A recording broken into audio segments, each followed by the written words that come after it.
What up, my freaks? RuinousInsight here with part 51 or 52, 51 or 52, something along those lines of my Total Warhammer 2 modded Mazdamundi campaign. So as we saw last time, we have sailed both Nakai and Mazdamundi up here to the Donut, wherein we have found some enemy armies. There appear to be about 4 stacks nearby of Nagarothi troops, and we are going to go after them and kill them, mostly for the fun of it. To be perfectly honest, I never expected this campaign to last as long as it did, i.e. I never expected to take all of this territory, like at all. I expected to get the desert, confederate Krogar, and that would have been about it. But you know what? This has been a very fun campaign, and I'd like to at least finish off the orcs and do some battles with Mazdamundi. On top of that, we'd like to either complete the research or, you know, get a little bit closer to it. Although the research to me is not as important because honestly, the little minor buffs, like, ooh, +5 physical damage or whatever, they're not going to make a huge difference at the end of the day, and our armies are already so strong that the enemy has no chance. So it's more just for the fun of it, research. What I do, however, want, as part of the goal for the ending of the campaign, is to grab Lord of the Solar City for Mazdamundi, at the very least, and maybe get a battle or two with him, with it completed. Also give us an extra +2 alignments, which I would really like, considering the fact that we're still down to about 14 per turn. Last time we also managed to confederate Slann over here, and they are no longer on the field. I do want to double check though. Let's see, you have Slann mandate, but you don't have... Let's see, you don't have Astral Oracle, although to be fair, now we don't really need Astral Oracle, do we? Funnily enough. Is there anything that you contribute faction-wide that would be helpful? Yeah, and the reason I think we don't need Astral Oracle is because we're past the point where we get any use out of it, i.e. any more research is no longer useful. And you are a Light Slann. Ooh, but Light Slann do have something that is useful, I think. Herring Scrutiny, no. Or was it a different kind of Slann? I swear there was some kind of Slann that gave everybody faction-wide extra campaign movement range. Was it not the Light Slann? Not Barona's Great Time Warp. Yeah, I guess it must have been somebody else. Oh well.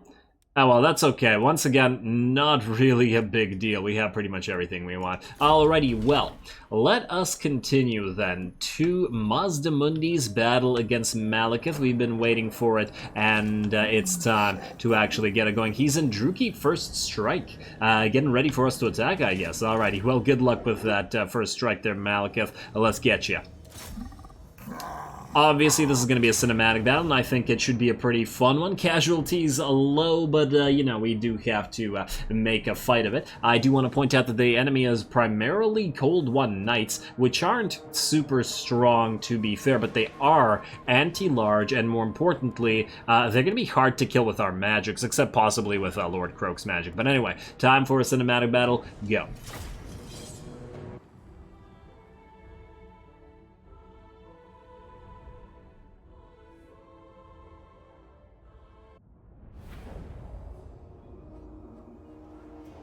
Alrighty, here we go. Little bit of a different setup than what we usually do. We're going to get our line of Stegs and Basties with solar engines, trying to dish out the damage. I have them focusing down all the flying enemy units, trying to stagger them, although it looks like it's not doing too much.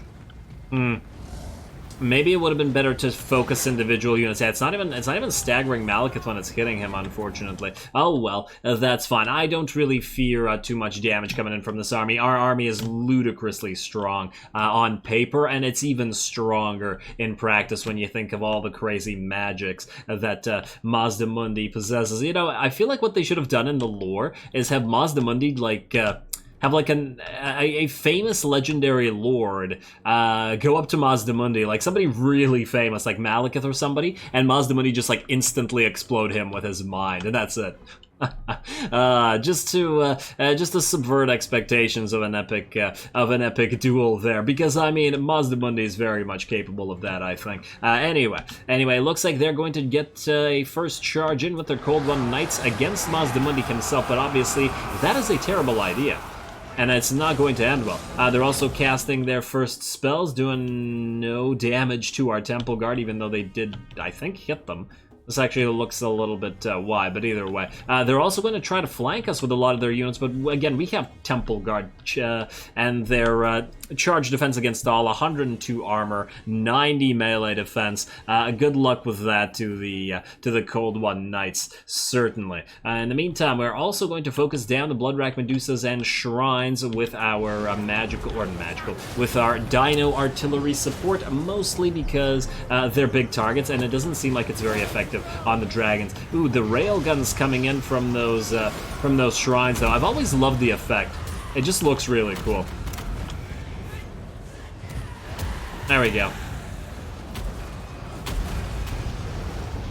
I'm just enjoying the railguns. Although these guys are about to start taking damage, we can see not the Thunderous one, the Bloodwrack Medusa here that's being focused by one of these stegs is definitely taking a lot of damage already. And once again, I do want to point out that the good thing there is that these guys are not. They stand still. They stand still to make use of their railguns, and therefore they get really badly damaged. Now over here, MALEKITH has landed and is trying to fight Mazdamundi. I don't think this is a good idea on his part. I guess he is being supported by his Blackguard and Aggron, and ooh, getting a Blade Wind down on our Fire Drakes. We are going to counter the Blade Wind, however, with a use of our Shield of the Old Ones, or Blizzard Dome. Any second now. Any second. Okay, maybe we're... Oh, it went in right after. My bad. A little bit late there. Well, MALEKITH went in and he got taken down to nearly half HP by Mazdamundi, who was barely hurt at all, and then decided that, no, I don't want any part of this. In the meantime, it looks like the Bloodwrack Medusae, or the Bloodwrack Shrines, rather, are getting focused down. They're starting to take that damage. About half HP on one of them.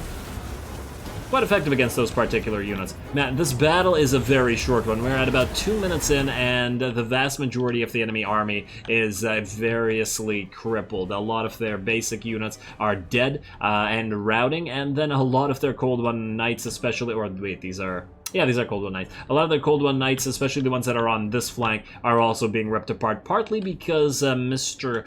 Croak over here was also getting casts off Deliverance of Itza right into the midst of them. And oh look, now they're going to get charged by the Thunderous one, as well as a Revivification Crystal. So good luck with that. Did he not kill that Cold One Knight?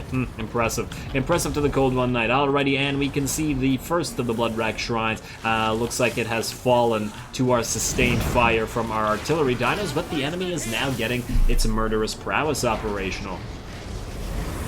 Good for them. At least it'll be something. And down goes the shrine, and then there's the Medusa to focus down all of our artillery. Both the Stegs and the Basties are all focusing it down.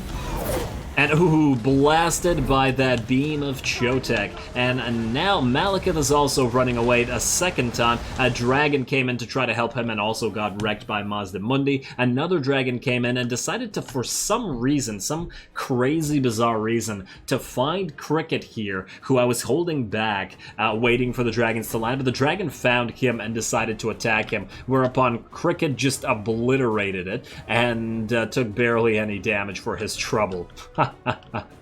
Dragons being killed by crickets over here. Now that Mr. MALEKITH is running away, we're going to turn all of our ranged units to fire on him. He does still have, what, 10% HP, but it ain't gonna last for much longer because we at least have a bunch of artillery units. And any second now, come on, I want to see, is this gonna be the final bolt that brings him down? That one missed. That one missed as well, but no, they bounced off. And he now has 354 HP. One more hit, maybe. Who will get the kill? Will it be an Ancient Stag, or will it be one of the beams of Chotek? We see it charging up from that solar engine. Here it comes. MALEKITH's turning away. And I think this one might miss. Oh, it just missed. That's probably dangerous. Let's see. Yeah, didn't take any damage to that one. I want to see the final hit in slow motion. Will it be this one? Obviously not taking this battle too seriously because it turned out way easier. Oh, and it missed, whizzed right by his ear there. But not to worry, we have more bolts where that one came from. And more beams. More everything. Alright, will this one be it? Man, these guys do miss a lot. Well, we got 3 coming. It's gotta be one of these. This one bounced off the wing. This one went right by. This one hit the wing, but it looks like it finished MALEKITH off, and there he goes. Oh, I've never watched the falling animations of the dragon and the rider from below like this before. Hey, buddy, you okay? Yeah, you okay there? Would also be funny if they sort of exploded when they hit the ground, but I guess this is just relatively soft ground. It's not like they're dropping in the middle of a city onto the cobbles. And there we go, MALEKITH is out of the picture. We're also going to snipe down this dragon, but I guess that's a little bit less interesting. The entire army has indeed routed, with the exception of the Blackguard of Nagaron, who, unlike their lord MALEKITH, are unbreakable, which I kind of find hilarious.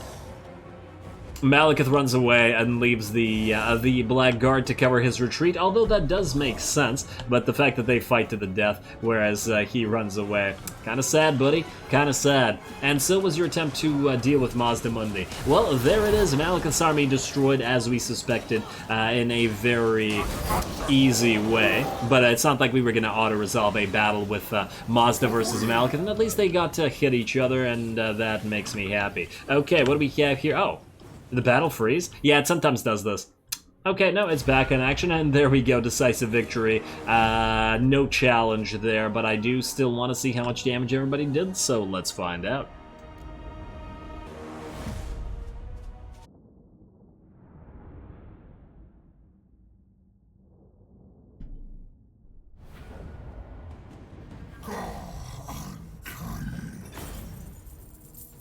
Alrighty, there we go. By no means a difficult battle. Really, the only unit that took any damage were the fire drakes, and even then, not that much. 20 units lost, or 21 units lost from them, and that's about it. At least we got some exchange of blows between MALEKITH and Mazdamundi. MALEKITH, of course, not being able to dish out too much damage. I was pleasantly surprised at the damage coming out of the Blessed Stegs in this particular situation. They were able to snipe MALEKITH, although he basically had no HP left, but more importantly, they were quite decent at killing the Bloodrack Shrines, and I think that's partly because those units were standing still and attacking us, but that was allowing our Stegs to not miss them with their anti-large artillery shots, which came in and became pretty important there. Anyway, I guess we can heal up to maximize this. We're just going to auto-resolve the rest of this army.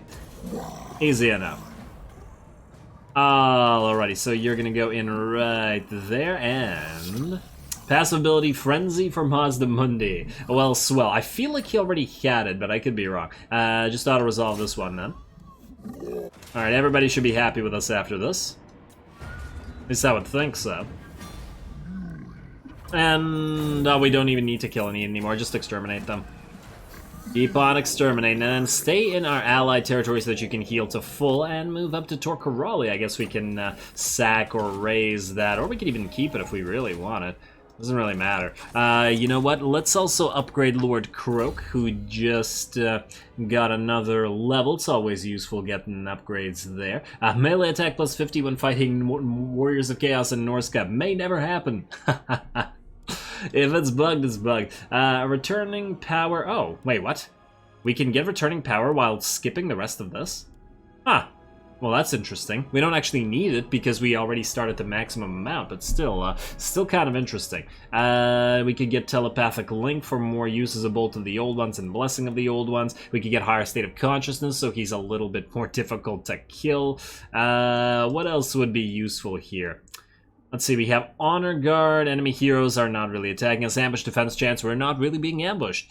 You just go through this for the miscast chance, if nothing else. I suppose. And the Winds of Magic cost reduction. Not too bad. Or we could go through the Shield of the Old Ones. You know what? We do use this pretty much whenever it's up, and it's 30 seconds of 40% damage resistance and 100% missile resistance. It's very, very strong. So yeah, you know what? Let's max that out. It's quite useful. And I guess Cricket leveled up as well. Oh, he's nearly rank 40. He's beating Mazdamundi very slightly. I think I was going for Bard because I don't really care about the rest of this stuff. And the Leadership Aura does help a little bit. So yeah, that's fine. Anybody else need to do anything? Oh, wait, yes. Many need to do things. Now, here's the question. Do we attack this guy with Nakai? Do we hit RAKARTH with Nakai? Or, for variety's sake, do we hit Mr. Zugruk Bloodreaper with Tehenowen? Because I think, yeah, Tehenowen can move very far. I mean, everybody can move very far. We could do this instead. Either one will probably be a cinematic, although to be honest, this one feels like it would be a much easier one. Let's see, how are we for time here? I mean, we certainly have time. Or do we just make this a Dark Elf focused episode and have Nakai? You know what? I think we'll do that. Let's have Nakai attack this guy. We'll deal with Tehenowen and that cinematic battle next episode. Here we go. We will have to make a cut here, but I think it'll be a very fun battle. Valiant defeat, you say? Well, considering the fact that they have 5 executioners and an army that is quite good against the type of army that we have, I'm certainly a little bit concerned. But I'm also thinking this is going to be a damn good fight. They will, ooh, yeah, our Kroxigors, they don't have a lot of melee defense, and these guys are maxed out, basically. 115, 86, and 47. Well, their melee defense also suffers, but we also remember that they go way more powerful when they get their Murderous Mastery. Stage 2 plus 20% melee attack, and, oh man. And stage 1 is just ridiculous for 60 seconds. Alrighty, well, this will be a fun time. Obviously, we're going to make a cut here so I can comment over the MALEKITH battle, and then here it is. There we go, and when loading back in after the cut, I noticed that Nakai is just standing there screaming at, or roaring, I guess, at RAKARTH there, and I honestly feel like Nakai would have been more menacing if he was completely silent instead of kind of just standing there roaring. He's almost like MALEKITH, ironically, in that regard, because MALEKITH also likes to stand there just scream constantly. But anyway, round 2 against the Dark Elves, RAKARTH. Let's see.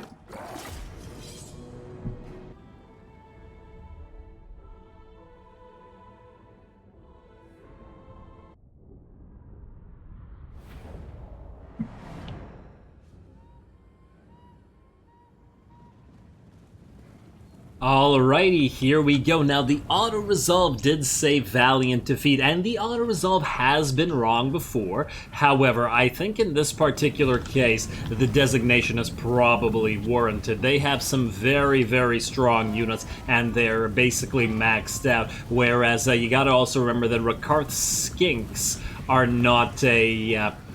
they're not to the level of Tehenowen skinks. They've got a lot of melee attack, but only 20 armor, and they can be slaughtered very, very quickly by most enemy units. That's the thing. Now, regardless of whether they're executioners or not, and oh man, the shots coming through from that bolt thrower are doing damage as well. We are not quite doing a Death Star formation, and I may come to regret this. Could have probably blobbed up a little bit more, but whatever, it's too late now. And so now, the enemy is moving in a single sort of unified front here. We're going to charge right in the center with most of our units, but some of them do get distracted by a unit of Witch Elves, which I guess is a reasonable use of Witch Elves, although probably they wanted to use the Sisters of Slaughter for that particular purpose and not the actual Witch Elves there.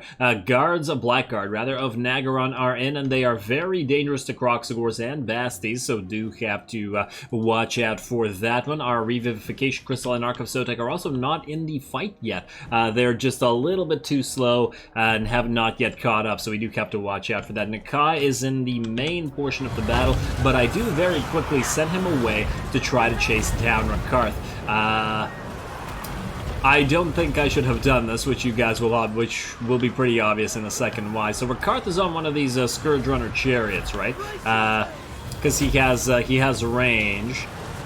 Yeah. And he can move away. And he's a bit of a coward in this regard in that he does not actually fight in melee.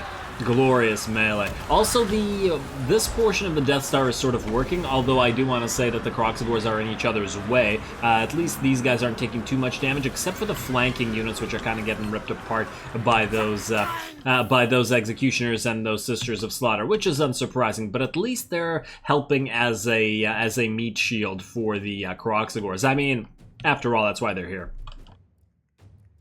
It's primarily to keep the Kroxigors alive longer, even though, to be fair, Temple Guard would have worked a lot better for that particular purpose, but then we would have had an identical army to our Ogre army, with just a bunch of monstrous infantry together with Temple Guard, and I didn't want a repeat of that.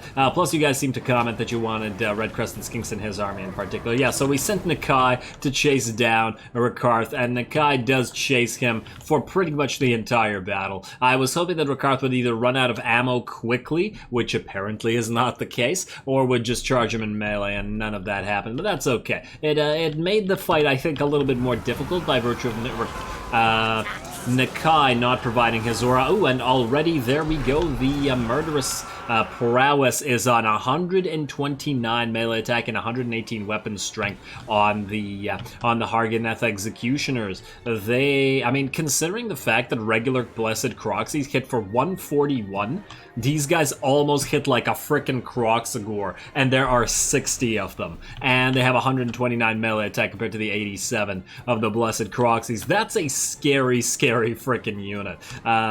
You gotta love the Harganeth Executioners. The only thing, I guess, keeping them down is the fact that they don't have the splash that the Kroxigors do, who can at least knock them back and hit multiple units at the same time, but even more of them moving in a dangerous situation in several places. This blob is still doing reasonably good. I should have Death Starred the entire thing, and maybe been a little bit more careful with the red crests that are on the side, but oh well. You can't have it all. Ooh, the Kroxigors, or at least the ancient Kroxigors, are certainly ripping apart the Black Guard there. Or those are the Executioners, yes. Well done, well done. Chill of Sauntar is also out here, but that is going to be a much more difficult fight. 110 attack on it as well because of that murderous prowess. Of course, RAKARTH has an upgrade that allows monstrous units who don't normally get an effect from Murderous Prowess to get that effect as well, so it is quite fun for him. Alrighty, another set of Executioners nearly full HP, and over on this flank, the one I said should have probably been part of the Death Star, we're starting to take damage. A Blessed Kroxigor unit is nearly dead, Red-Crested Skinks are running away, and I do believe on this side two units rather of Red Crests are just about to run away if they have not already as well. So various units routing. The balance of power is about even, but a little bit in our favor, but it's still very, very close, and we could be taking a lot of damage at any time. Plus, we do have the Cold One Dread Knights running around, and they could attack and kill our units that are running away, which is the greater part of this danger. Nakai has given up on trying to chase RAKARTH and is now trying to move back into the actual battle, which we shall get back to right now. A lot less spread out of a battle than the one with MALEKITH. It's funny because I keep saying I wanted to Death Star even further, but you know, it's the particular units that we're facing. These guys aren't really as pushover. Alrighty, so the Harganeth Executioners still alive. They've lost their murderous prowess now, so they're a little bit less dangerous. 82 weapon strength only. Getting some range fire into our running away units, which is kind of unfortunate. Yeah, this is what I was talking about. Those Cold One Dread Knights doing a decent job chasing down our running Kroxigors and our Red Crests. Gonna make it more difficult for us to recover units, but also that's a way to lose units completely. Fortunately, Nakai's coming back. Look at him run. He has the jolliest run. He just has so much fun doing those. There we go. Back to your army, Nakai. Nobody wanted to fight you. And you're probably disappointed that he's going to move in, he's going to use all his buffs immediately, and his buff is very strong. Primal Roar, plus 40 melee attack and plus 20% physical resistance. Sure, it causes a rampage, but who the hell cares when you're hitting this damn hard? And plus that physical resistance helps us stay alive just a little bit longer, although some of our units have definitely started to rout. And the same thing is happening here. We got Red Crest running away, but this portion, the bigger Death Star portion, is in in a much stronger position and has won a little bit more than the other flank has, which I think is why it was better to send Nakai there instead of here. Chill of Sontar is also doing a great job holding on. It's about half HP now, but we've been trying to focus it down this entire time. Also, a very simple battle with Nakai with really no finesse. We have no range units. We really just have a blob of Kroxigors, which I feel is pretty appropriate for Kroxigors.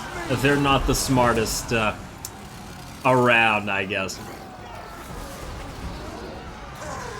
And that's why they typically have skinks guide them. At least, oh man, RAKARTH at least is ripping, or not RAKARTH, Nakai is at least ripping enemy units apart here. And the enemy army is starting to lose the allied troop count, or rather the power bar is starting to get in our favor. Enemy knights are dropping. A lot of executioners, I think, are also about out of the picture. This one's running away. Blackguard are obviously unbreakable, so they will fight to the death. Nakai over here now by himself against a unit of Cold One Dread Knights, who do also hit pretty hard, 125 and 62 melee attack. At that, I think, like the Mournfang cavalry that we've seen attack before, they can be pretty effective against attacking single target units like this just by virtue of how hard they hit. So yeah, kind of an interesting use considering they're cav, and usually they're a little bit less. I mean, it's not like they're demi-griffs, right? It's not like they're specifically made for this, but they're doing very well. I mean, look how much damage they've done to RAKARTH already. Or to Nakai, damn it. I said RAKARTH so many times in this battle that I just keep wanting to keep saying it. Nakai, what are you hitting? Hit these guys. Why did you turn around and start smacking the ground over here? Alright, how's the rest of the battle going? Ooh, I like how they jump up on their cold ones to try to whack away at this guy.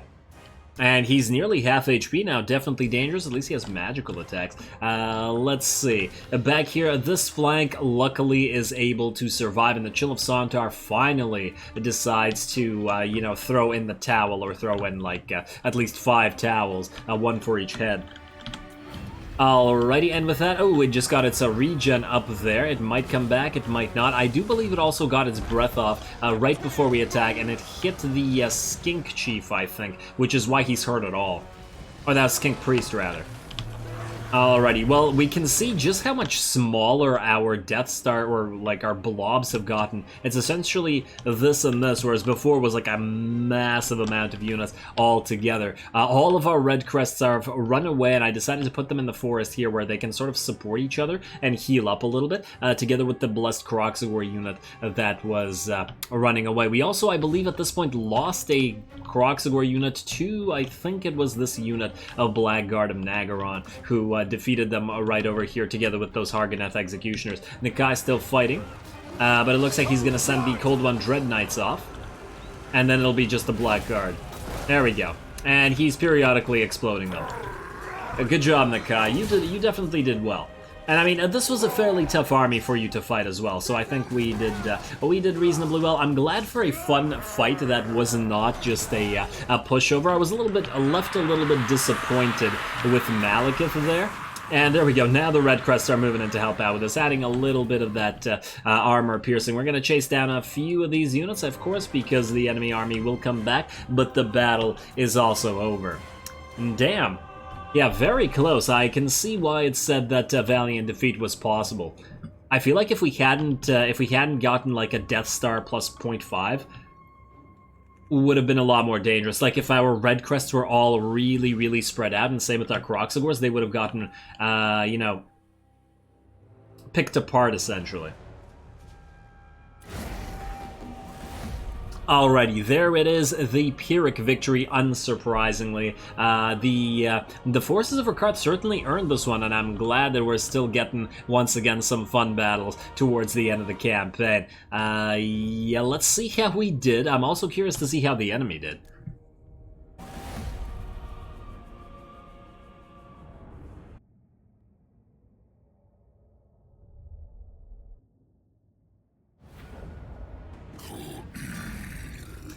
Ooh, a Pyrrhic victory where MALEKITH failed to show up. RAKARTH did not. Very nice, RAKARTH. Very nice. Actually gave us a fight of it, and as usual, I am glad because that made it a fun battle. We did lose a unit of Sacred Kroxigors, which we will have to recover. Nikai spent way too much time chasing RAKARTH around. I figured that RAKARTH would eventually try to fight him, but he was just riding around on that chariot, trying to get away forever, which was kind of annoying. And obviously, he survived because we have no way to catch him whatsoever. Most of the damage appears to have been coming from our Skink Priest, or at least the one that was casting high magic spell, or heaven's lore spells rather, and of course the Kroxigor is doing a lot more damage than the Red Crest. The Red Crest got ripped apart by the Executioners, absolutely ripped apart, whereas the Black Guard of Nagaron did a number on our Kroxigors, as we saw with the Sacred Kroxis, although you do gotta remember that the Sacred Kroxis are weaker in melee defense. They're meant for more flanking stuff. We did try the whole Death Star thing, and I do think it somewhat helped, but we still got pretty beat up. Anyway, let's kill an 8. Now, this guy's gonna run away. Do we go after him, or do we go heal for a while? Ooh, we get allies here. Okay, defeated RAKARTH, bonus versus large income, and -5 for enemy monstrous units. Well, that's all swell, but it's all, it's kind of meh. Let's see. Will we lose units if we auto-resolve this? Let's find out. I think with the help of the Tordranil folks, we should be fine. Yeah, no unit lost. Beautiful. Alright, RAKARTH, you're dead for good now. You can't get away when you get auto-resolved. Let us also then exterminate, I guess. And then we can stay in friendly territory, heal up, and wait, is there another enemy army nearby? I saw that they used to have another stag here. In fact, oh, what? You're in channeling stance. Oh, my bad. Did I do that before we attacked? Whoops. Well, that was an accident. Oh well, what can you do? Alright, move nearer to Tordranil just a little bit, and then go into... You can't encamp. You don't have enough movement range. 67% is not 50%, yeah. I just wanted to global recruit. Alrighty, well then just stay in your... Oh wait, you don't even need to stay in your Tordranil. We have... Oh, wait, our gate is down here. Damn, I was gonna say we could go to our own gate, but no. Just stay here for now, buddy. You'll heal up next turn. Or you'll heal up over next 2 turns, and you can encamp and get your Sacred Kroxigors right back in your army. Well done, though. Okay, so with that, I think we're out of time. I never know what the exact time is after we fight 2 cinematic battles, but, well, the MALEKITH one was short. I do imagine that this one... together with that one would have made for a full episode, and even if it didn't, them's the breaks. We're gonna start next episode by, well, no more Dark Elf for 1 turn. We do still have to attack this guy here, Zugrak Blood Reaper, with Tehenowin, and with this little army, just to try out the flyers a little bit, in case we don't get too much time with them otherwise. So that'll be fun. Stay tuned. Don't forget to leave a like and comment for your friendly neighborhood heretic. All glory to the algorithm. We're near the end, and thanks for watching.